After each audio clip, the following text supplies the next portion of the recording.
Welcome back to Grace Lutheran Church as we continue our Bible study on C.S. Lewis's Mere Christianity. Pastor Stecker here with you as today we look at part 6 and we look at marriage and some such things. Happy Wednesday.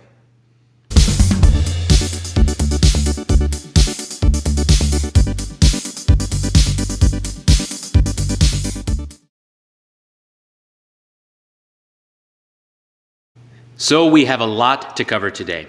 And to be honest, Lewis hits his stride in chapters 4, 5, and 6, answering many modern questions about Christianity and culture, and doing so with clarity, humor, and vibrant illustrations. So in today's video, you will find more quotes from his writing and less commentary from me. Let's dive in. In chapter 4, Lewis treats two primary things.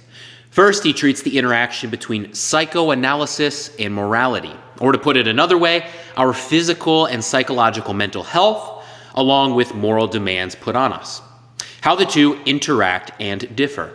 Understanding this will be very important so that we don't blame all bad morality on bad biology or bad psychological states. The second part of this chapter will deal with how this understanding gives context to how Christianity approaches judging.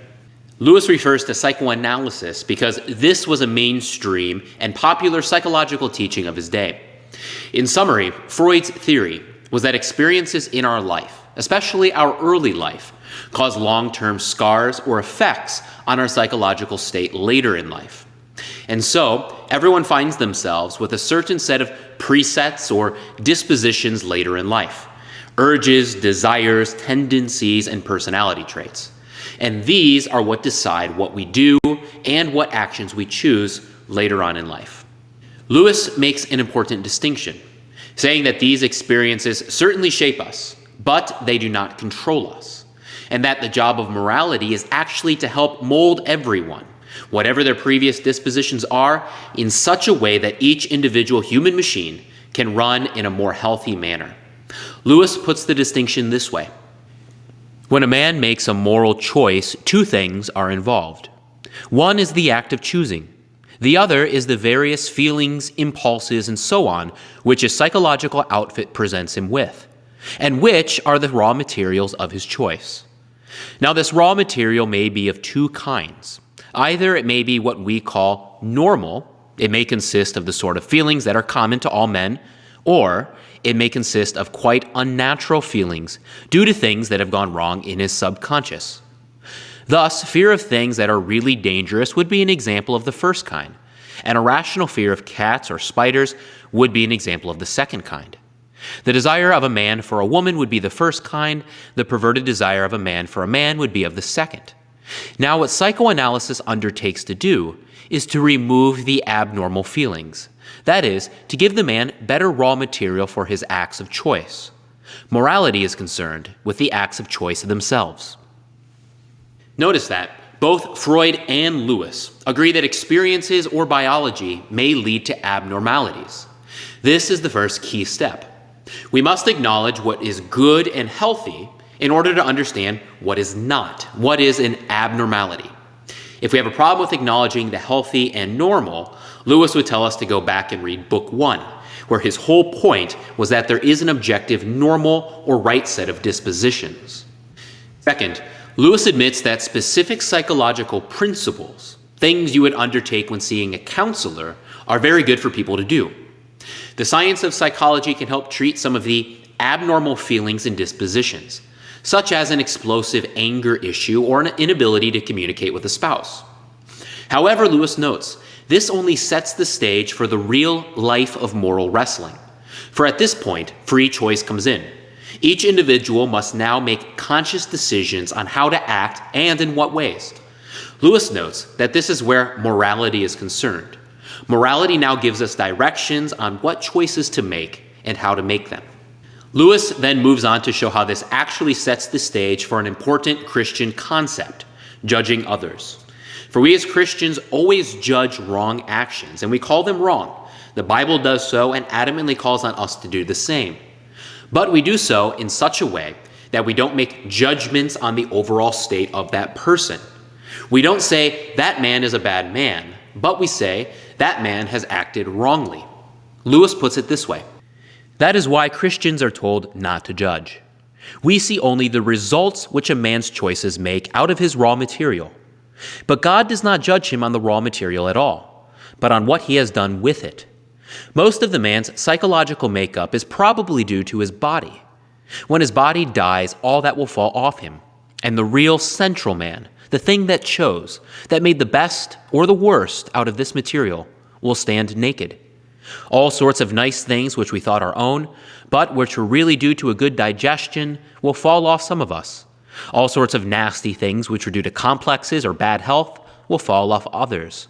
We shall then, for the first time, see everyone as he really was.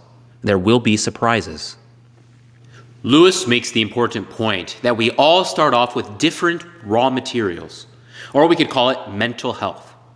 Some people are born into a very healthy set of circumstances and raised in such a way that they are morally apt and learn discipline and the virtues and healthy relationships.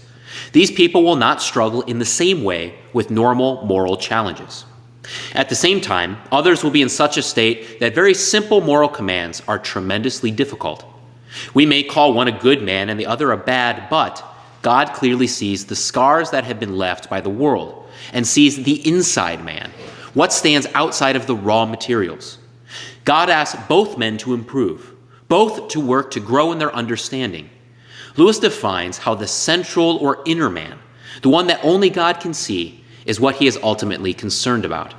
Lewis puts it this way: I would much rather say that every time you make a choice, you are turning the central part of you, the part of you that chooses, into something a little different from what it was before. And taking your life as a whole, with all your innumerable choices, all your life long, you are slowly turning the central thing either into a heavenly creature or into a hellish creature, either into a creature that is in harmony with God and with other creatures and with itself, or else into one that is in a state of war and hatred with God and with its fellow creatures and with itself. To be the one kind of creature is heaven. That is, it is joy and peace and knowledge and power. To be the other means madness, horror, idiocy, rage, impotence, and eternal loneliness. Each of us at each moment is progressing to the one state or the other. Lewis notes how this helps make sense of why Christian writers seem to be very strict at one moment and very quick to forgive at the other. They talk about seemingly small sins as if they are immensely important, and then talk about the most horrendous actions as if the man need only repent and receive forgiveness. This is because they are always thinking of the mark that each action leaves on that tiny central self, which no one can see in this life, but which has eternal consequences. He concludes this point in this way: one man may be so placed that his anger sheds the blood of thousands, and another so placed that however angry he gets, he will only be laughed at. But the little mark on the soul may be much the same in both. Each has done something to himself which, unless he repents, will make it harder for him to keep out of the rage next time he is tempted, and will make the rage worse when he does fall into it. Each of them, if he seriously turns to God, can have that twist in the central man straightened out again. Each is, in the long run, doomed if he will not.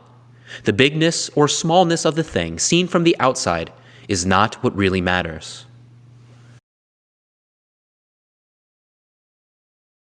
Lewis summarizes the simple and unpopular Christian view of sexuality, correctly saying there is no getting away from it. The Christian rule is either Christian marriage with complete faithfulness to your partner, or else total abstinence. Another term for it is chastity.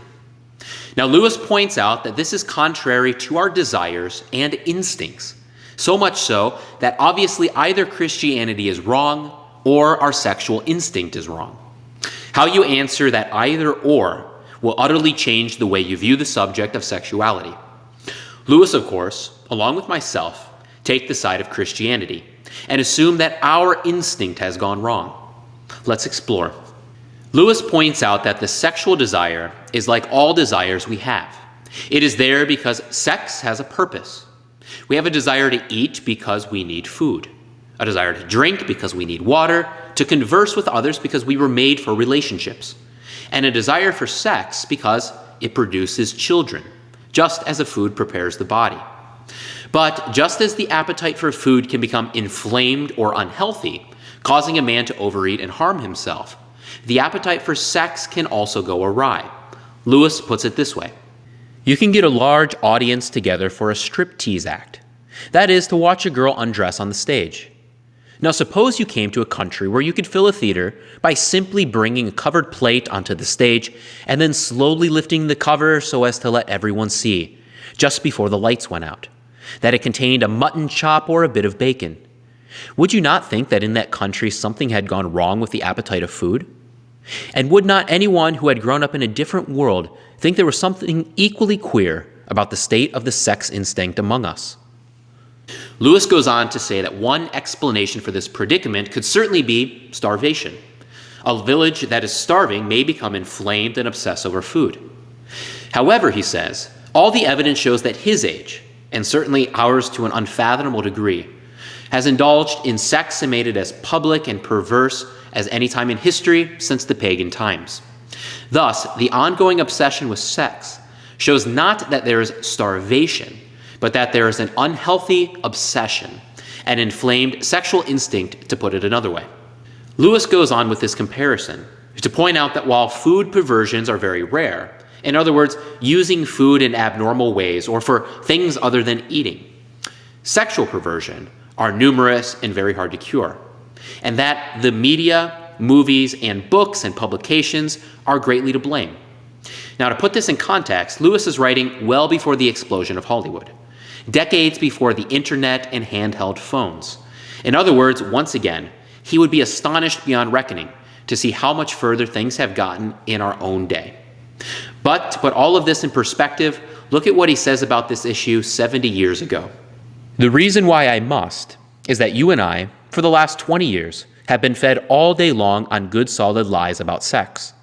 We have been told till one is sick of hearing it, that sexual desire is in the same state as any of our other natural desires, and that if only we abandon the silly old Victorian idea of hushing it up, everything in the garden will be lovely. It is not true. The moment you look at the facts, and away from the propaganda, you see that it is not. Poster after poster, film after film, novel after novel associate the idea of sexual indulgence with the ideas of health, normality, youth, frankness, and good humor. This association is a lie. Now, does this mean that Christians think of sex as bad? By no means. Christianity teaches that it is one of the highest gifts of God. It is powerful, potent, not to be taken lightly, but to be treasured and celebrated with the utmost reverence and enjoyment. The more powerful and potent the gift, the more dangerous the abuse. Remember that Satan was an archangel.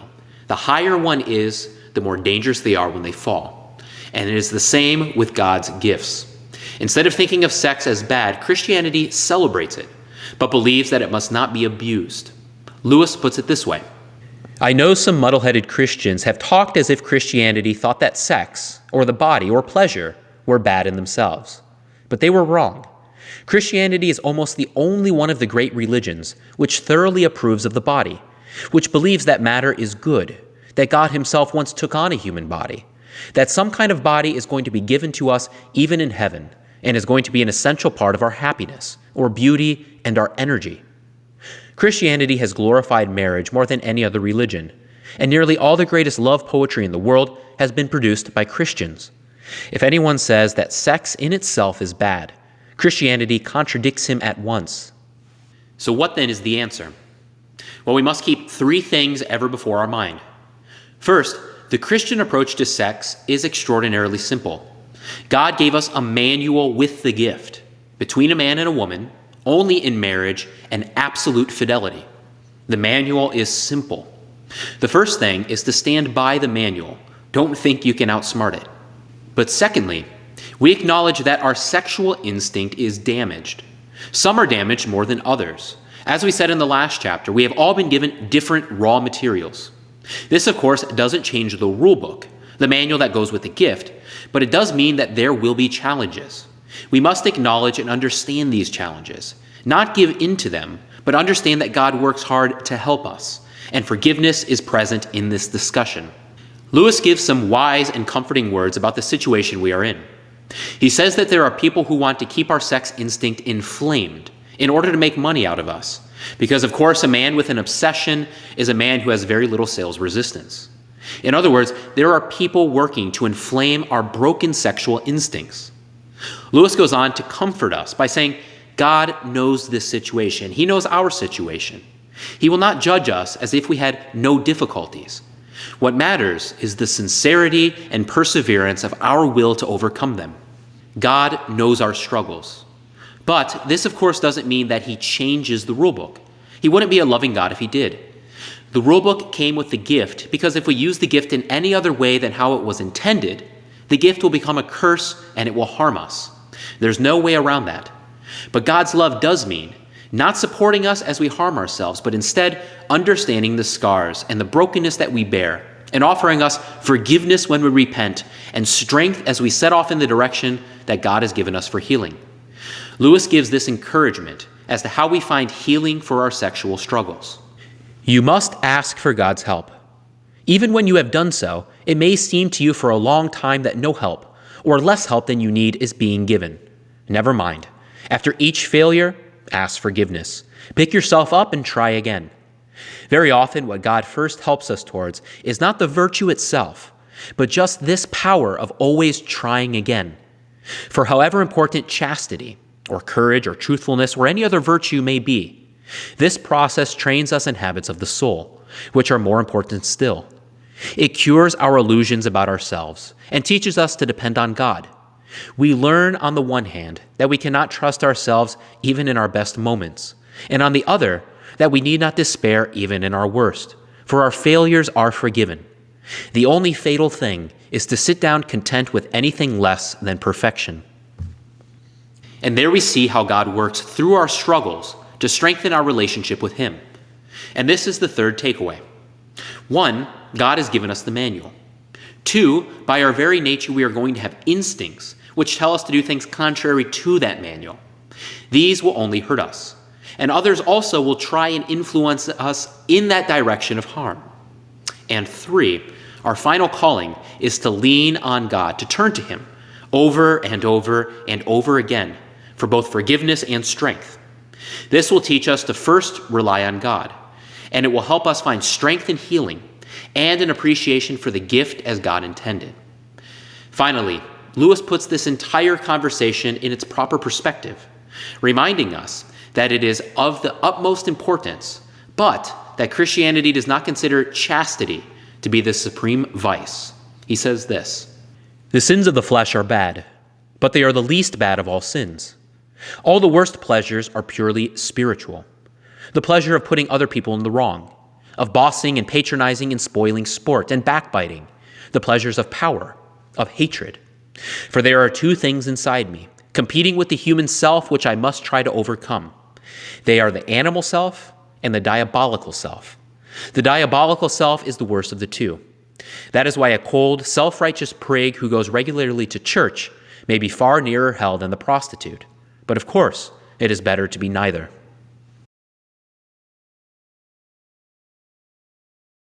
Now we move on to Christian marriage. We're going to focus on what the gift is. And the first point is that marriage is like the bringing together of 2 halves of a sphere. The masculine and the feminine are brought together, not just on the sexual level, but they are totally combined. This is why the monstrosity of sexual intercourse outside of marriage is that those who indulge in it are trying to isolate one kind of union, the sexual, from all the other unions which were intended to go along with it, to make up the total union. Christianity says that marriage is the total union: mind, body, soul, your life. Lewis then moves on to speak of divorce, saying that there are some different opinions within Christianity on divorce, but that all agree at best it is a desperate remedy to an extreme case. Lewis puts it this way: "They are all agreed that it is more like having both of your legs cut off than it is like dissolving a business partnership or even deserting a regiment. What they all disagree with is the modern view that it is a simple readjustment of partners, to be made whenever people feel they are no longer in love with one another, or when either of them falls in love with someone else." Next, Lewis points out that this is why the foundation for marriage is a public promise or covenant. The promise is made fully expecting that the emotions won't always be there. There will be days when you feel in love and days when you don't. The purpose of the promise is that your word is given that you will stay there through the good days and the bad days. Furthermore, Lewis points to Chesterton, who shows that all those who are in love have a natural inclination to bind themselves with promises.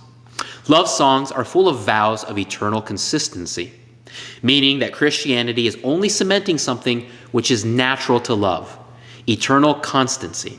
So then, what is the purpose of feeling in love? Lewis gives us an invaluable lesson on how to understand the insatiable feelings of love that accompany the beginning of a relationship, and the very different state of acting out love in the marriage relationship. This teaching is so valuable because it not only teaches the purpose of love, but how to understand the movement of time, how to avoid living in your past, how to understand how love grows. It never stays the same. The seed blossoms into trees, caterpillars into butterflies. We must always be ready for the waves that are coming, for the gifts God has in store, never wishing for the wave that has passed or the gifts that have entered into our past. This next quote from Lewis is a selection of quotes from page 108 through 110. And because of time, we will end this video here. So, sit back and enjoy some timeless words of wisdom. Being in love is a noble feeling, but it is still a feeling. Now, no feeling can be relied on to last in its full intensity, or even to last at all. Knowledge can last, principles can last, habits can last, but feelings come and go. And in fact, whatever people say, the state called being in love usually does not last. If the old fairy tale ending, they lived happily ever after, is taken to mean they felt for the next 50 years exactly as they felt the day before they were married, then it says what probably never was nor ever would be true, and would be highly undesirable if it were. Who could bear to live in that excitement for even 5 years? What would become of your work, your appetite, your sleep, your friendships? But of course, ceasing to be in love need not mean ceasing to love. Being in love first moved them to promise fidelity. This quieter love enables them to keep the promise. It is on this love that the engine of marriage is run. Being in love was the explosion that started it.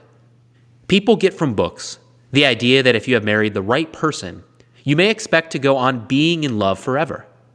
As a result, when they find they are not, they think this proves they have made a mistake and are entitled to a change, not realizing that when they have changed, the glamour will presently go out of the new love just as it went out of the old one. In this department of life, as in every other, thrills come at the beginning and do not last. The sort of thrill a boy has at the first idea of flying will not go on when he has joined the RAF and is really learning to fly. The thrill you feel on first seeing some delightful place dies away when you really go to live there. Does this mean it would be better not to learn to fly and not to live in the beautiful place? By no means. In both cases, if you go through with it, the dying away of the first thrill will be compensated for by a quieter and more lasting kind of interest. What is more, and I can hardly find words to tell you how important I think this, it is just the people who are ready to submit to the loss of the thrill and settle down to the sober interest, who are then most likely to meet new thrills in some quite different direction. The man who has learned to fly and become a good pilot will suddenly discover music. The man who has settled down to live in the beauty spot will discover gardening. This is, I think, one little part of what Christ meant by saying that a thing will not really live unless it first dies. It is simply no good trying to keep any thrill. That is the very worst thing you can do. Let the thrill go. Let it die away. Go on through that period of death into the quieter interest and happiness that follow. And you will find you are living in a world of new thrills all the time. But if you decide to make thrills your regular diet and try to prolong them artificially, they will all get weaker and weaker and fewer, and you will be a bored, disillusioned old man for the rest of your life. It is because so few people understand this that you find many middle-aged men and women meandering about their lost youth at the very age when new horizons ought to be appearing and new doors opening all around them.